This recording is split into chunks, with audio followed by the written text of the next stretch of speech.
po ko'y buhaton mga kaangkol. So karon magluto ta og puso. Pusong na nagsasaktan. Let's go! Og karon mga kaangkol, mga kaante. So kuyugi ko ninyo manguha ta og puso sa saging mga kaangkol. So karon mga kaangkol, i-video na po ang panahon karon kay perting nindota kay wala ta giulan mga kaangkol. So adto na ta sa ato ang silingan. Kay maayo ta dadto puso sa saging. Ilami inadubuhon karon nato mga kaangkol. So kanang puso sa saging angkol, ato nang adubuhon para sa anon unyang gabi mga kaangkol. So karon nakadala na ko duha ka buok mga kaangkol. Sus, siguro na pong baon ni matang mama mga kaangkol.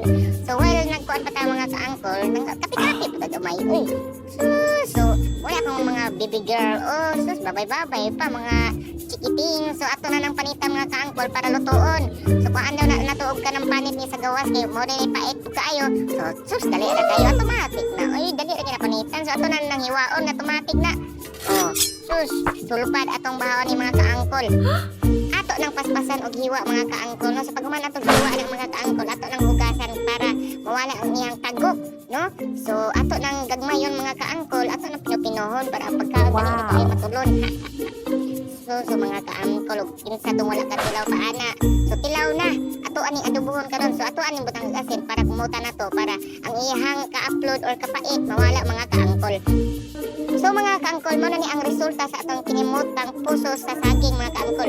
So dili yun na mawala ang mga lamas angkol. So di yun na mawala ang ato ang bombay, no? Ato anang gutag-gutaron pag umana sa bombay, butangan din nato nag-awas mga kaangkol. So hindi nato nag-awas angkol kay kung way lamas kol, ngon pasitor nga way lami ang kinabuhi kung walay karne. Uy, lami yun ang may karne sa butag may lamas.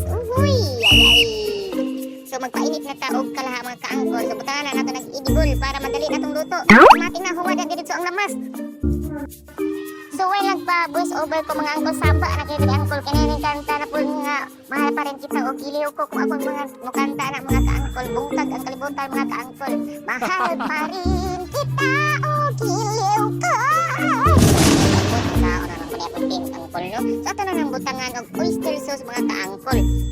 Pagkahuman na nagbutang mga kaangkol, ato na din butangan og magic sarap mga kaangkol para lami jud kay na sa mga kaangkol. Ato nang kay o kaya mga kaangkol no. So ato na rin takluban mga kaangkol para mulata-lata wala siya kami angkol. So ato pagluto na mga kaangkol no pinahubas na si angkol kay lami kinatakanon mga kaangkol. So gawas ko mga kaangkol pero ting ulana naman nay karon no. So ato na nang lantaw na tong giluto mga kaangkol. So mo na din atong finished product sa ato ang pusong bato nga adobo. Habhab tag ayo mga kaangkol. So mo na to mga kaangkol.